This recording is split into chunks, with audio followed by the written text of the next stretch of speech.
నుంచి ఖండిస్తూ తీవ్ర ఆగ్రహాన్ని వ్యక్తం చేశారు. ఇదే అంశానికి సంబంధించి వాటి డిబేట్లో మాట్లాడదాం. డిబేట్లో పాల్గొంటున్నారు మోకా ఆనంద్ సాగర్ గారు, టీడీపీ అధికార ప్రతినిధి, ఎస్కే బాజీ గారు, కాంగ్రెస్ అధికార ప్రతినిధి, కృష్ణకాంత్ గారు, బీజేపీ అధికార ప్రతినిధి. నమస్కారం అండి అందరికీ. ముందుగా నమస్కారం సార్. బాజీ గారు, ముందుగా మీతో ప్రారంభిస్తాను. ఏపీసీసీ చీఫ్, మీ పార్టీ రాష్ట్ర అధ్యక్షురాలు చాలా స్పష్టంగా మాట్లాడారు. అమరావతికి సంపూర్ణ మద్దతు ఇస్తున్నామని చెప్పారు. పార్లమెంట్లో కూడా మద్దతు ఇచ్చారు చట్టబద్ధత అంశానికి సంబంధించి. అయితే జగన్మోహన్ రెడ్డి చేసిన ప్రతిపాదనకు సంబంధించి మాత్రం తీవ్రంగా ఖండించారు. గత 5 ఏళ్లుగా ఏం చేశారు?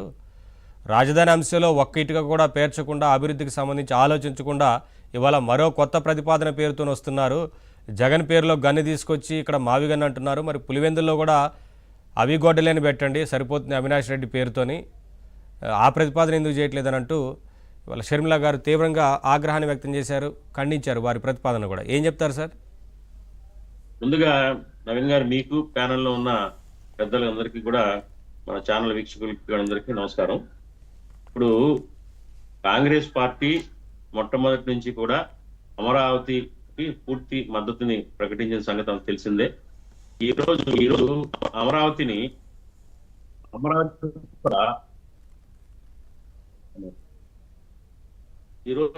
ఇంటర్ప్ట్ చేయాలని చెప్పేసి అమరావతి వ్యవహారంలో రకరకాలుగా అడ్డంకులు సృష్టిస్తూ ఆయన అధికారంలో వచ్చిన తర్వాత 3 రాజధానులని అధికారం పోగొట్టుకున్న తర్వాత మళ్ళీ తేరుకొని ఇప్పుడు రాజధాని నిర్మాణం చేసుకుంటే దాన్ని కూడా ఇవాళ అడ్డుకునే ప్రయత్నం, విషయం చెమ్మే ప్రయత్నం కానీ చేస్తా ఉన్నాడు.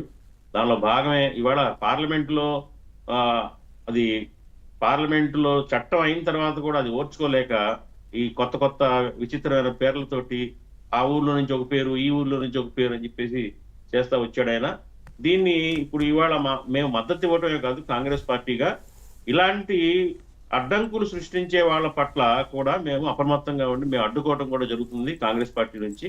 అట్లాగే ఈ రాష్ట్ర ప్రభుత్వం మరి సూచనాత్మకంగా మేము నిర్మాణాత్మకంగా మేము సూచనలు ఇస్తాము.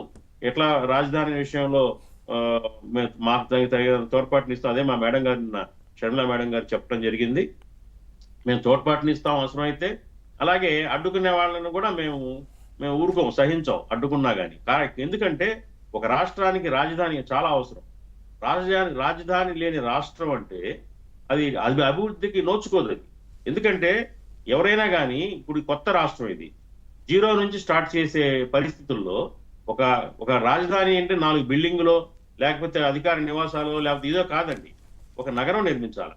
నగరం నిర్మించాలంటే అనేక మంది ప్రజలు, అనేక వర్గాల ప్రజలు, అనేక వ్యాపార సంస్థలు అన్ని కూడా ఆ నగరంలోకి దాంట్లో వచ్చి నివసించాలా, అక్కడ కార్యకలాపాలు నిర్వర్తించాలి. అది జరగాలి అంటే ఒక స్థిరమైన రాజధాని అవసరం. ఇవాళ జగన్మోహన్ రెడ్డి గారు ఏం చేశాడు? ఆయన అమరావతిని స్టార్ట్ చేసి 33,000 ఎకరాలతోటి ఎంతో కొంత వర్క్ స్టార్ట్ చేశారు చంద్రబాబు గారు ముందు ఫస్ట్ టర్మ్ లో. దాన్ని ఆయన మొత్తం అసలు హోప్స్ పోగొట్టాడు. అసలు ఈ రాజధాని వస్తుందా, ఉంటుందా లేదా, ఆంధ్రప్రదేశ్ కి రాజధాని నోచుకోగలుగుతామా, రాజధాని చూడగలుగుతామా అనే ఒక అనుమానాలు క్రియేట్ అయ్యే విధంగా చేశాడు. 3 రాజధానులు అని చెప్పేసి ఆయన హయాంలో చెప్పాడు. 3 రాజధానులు ఎక్కడైనా కానీ ఏదన్నా కానీ ఒక్క పనైనా ప్రారంభించాడా? ఇప్పుడు అడ్మినిస్ట్రేటివ్ క్యాపిటల్ అన్నాడు వైజాగ్ లో ఏదన్నా ఒక బిల్డింగ్ కట్టాడా? ఒక సెక్రటరియట్ బిల్డింగ్ కట్టారా? లేదు కదా. ఆయన బిల్డింగ్ కట్టుకున్నాడు ఋషికొండ మీద ఆయన ఉండటానికి. అంతవరకే జరిగింది డెవలప్మెంట్ వైజాగ్ లో. తర్వాత కర్నూలులో న్యాయ రాజధాని అన్నాడు. పోనీ అక్కడ ఏదైనా జరిగిందా పని చెప్పండి? పోనీ అద్దెలకు తీసుకొని ఏదైనా పెట్టాడా అక్కడ ఏదైతే జ్యుడిషియరీ సిస్టమ్ ని? ఏమీ లేదు. అట్లాగే ఇక్కడ మన అమరావతిలో అమరావతిని కూడా మేము వద్దంటలేదు. అదేమంటే బెంకాలేంటి? అమరావతిని మేము వ్యతిరేకించట్లేదు, మేము అమరావతిలోనే మన శాసన రాజధాని అమరావతి అంటాడు. పోనీ అన్నాడు. ఆ 5 ఏళ్ల కాలంలో ఈ అమరావతిలోనే ఏదన్నా కానీ ఒక సెక్రటరీ పర్మనెంట్ బిల్డింగు లేదా ఇంకోటో ఏదైనా చేయగలిగాడండి? లేదు కదా. అంటే ఏంటి ఆయన ఉద్దేశం? ఏంటి? ఉన్న సామాన్లు, అక్కడున్న రోడ్లు, మట్టి అన్ని తవ్వుకొని వెళ్ళిపోయారు. ఇంకా ఆ రోజున వెళ్ళిపోయారు. అదొక అరణ్యం ఎత్తుకొని పోయారు. అరణ్యంలో తయారైపోయింది సార్. అది 20 కోట్లు 25 కోట్లు ఖర్చు పెడితే కానీ క్లీన్ అవ్వాలి మొత్తం ఏరియా అంతా. అలాంటి దుర్మార్గకరమైన ఆలోచన విధానంతో ఉన్నాడు. అంటే ఆయన ఉద్దేశం ఏంటంటే రాజధాని అవసరం లేదు. పైపెచ్చి ఏమన్నాడండి? ఎక్కడ కూర్చుంటే ముఖ్యమంత్రి ఎక్కడ కూర్చుంటే అక్కడ రాజధాని అట. అదో కొత్త ఫిలాసఫీ కూడా తెచ్చాడు. కాబట్టి ఏంటంటే అతనికి ఒక విజన్ లేదండి. ఎక్కడ అతను కూర్చుంటే అక్కడ రాజధాని అంటే వారానికి చెప్పాడు ఒక దగ్గర కదా, మారితే అదే రాజధానా? అదే రాజధాని. ఎక్కడ కూర్చుంటే అక్కడ, కారులో కూర్చుంటే కారే రాజధాని. అలాంటి ఒక ఆలోచన విధానం, అపరిపక్వమైన ఆలోచన అనాలా, అజ్ఞానం అనాలా, మూర్ఖం అనాలా అర్థం కావట్లేదు. అసలు యాక్చువల్గా అతనికి ఇబ్బంది ఏంటి నాకు అర్థం కాల. ఇప్పటికీ కూడా అమరావతిని పేరు వినటానికి ఇష్టపడుతున్నా ఆయన చెవులు, జీర్ణించుకోలేకపోతున్నాడు. ఎందుకని? అమరావతి అన్నది ఇతిహాసకాల్లో ఉన్న హిందూ ఇతిహాసాల్లో, హిందూ పౌరాణికాల్లో వాడబడిన పేరు అమరావతి. దేవతల రాజధాని, ఇంద్రుడు పరిపాలించిన రాజధాని అని చెప్పుకుంటారు. పోనీ అదేమైనా ఇబ్బందిగా ఉందా ఆయనకి? హిందువులకు సంబంధించిన పేరు ఇబ్బంది పడుతున్నాడా?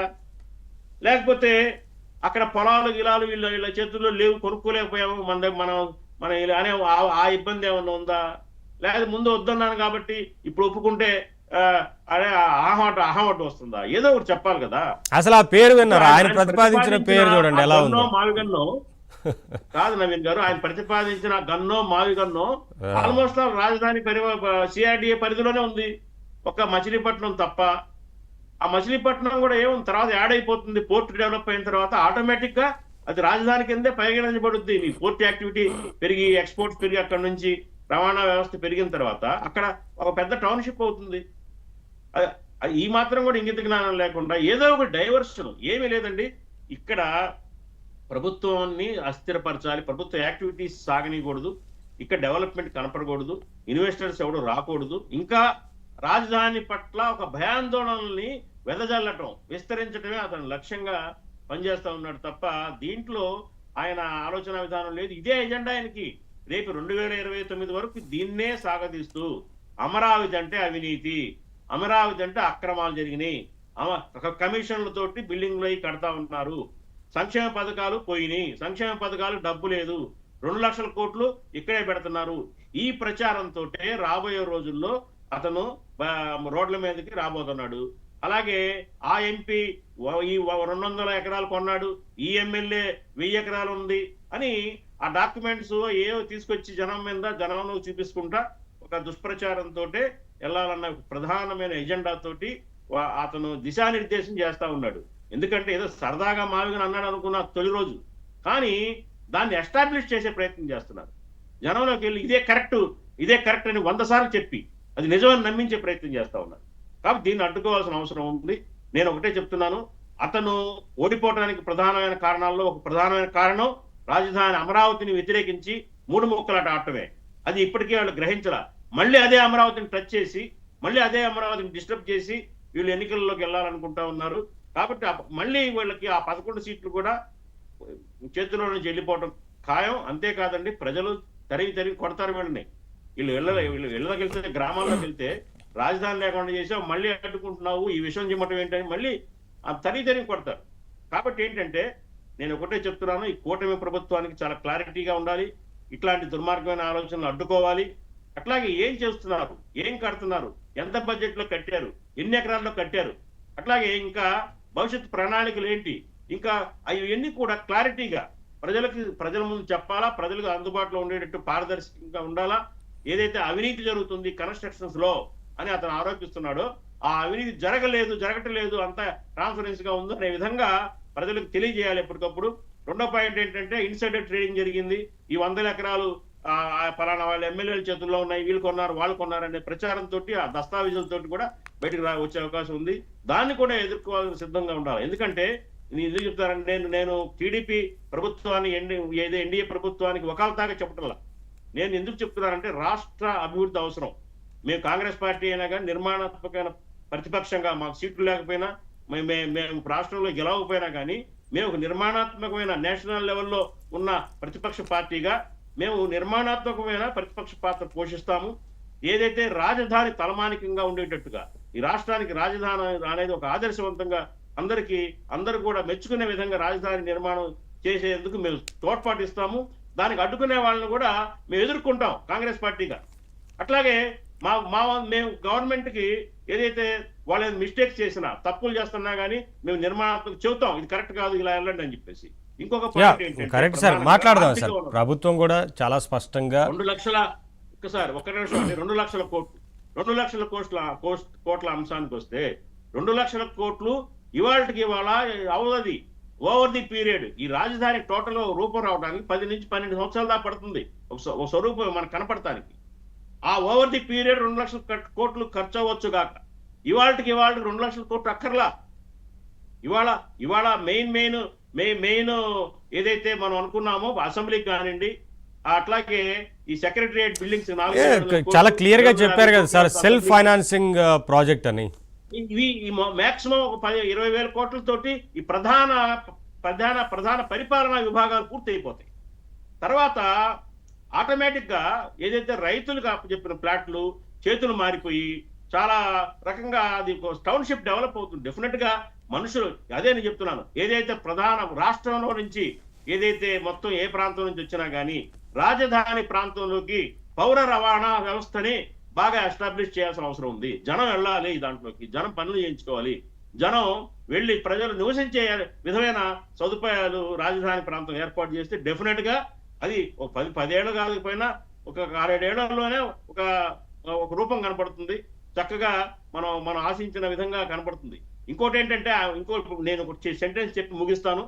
మావిగన్ను 110 కిలోమీటర్ల దూరంలో బందర్ నుంచి గుంటూరు వరకు సరిపోతుంది అన్నాడు. ఏం చేస్తాడు? మళ్ళీ భూములు సేకరిస్తాడా? అక్కడ ఏం చేయాలని ఉద్దేశం? మళ్ళీ రైతులను వెళ్ళి భూములు సేకరిస్తారా?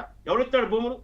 మీకు ఎకరం పొలం ఎవరు కూడా. ఇప్పుడు రెండో పాయింట్ ఏంటంటే, ఒకవేళ ఏదో అరకొరగా భూములు సేకరించి ఇలా గవర్నమెంట్ కావాల్సిన 10 బిల్డింగ్లు కట్టినా అది రాజధాని అవుతుందా?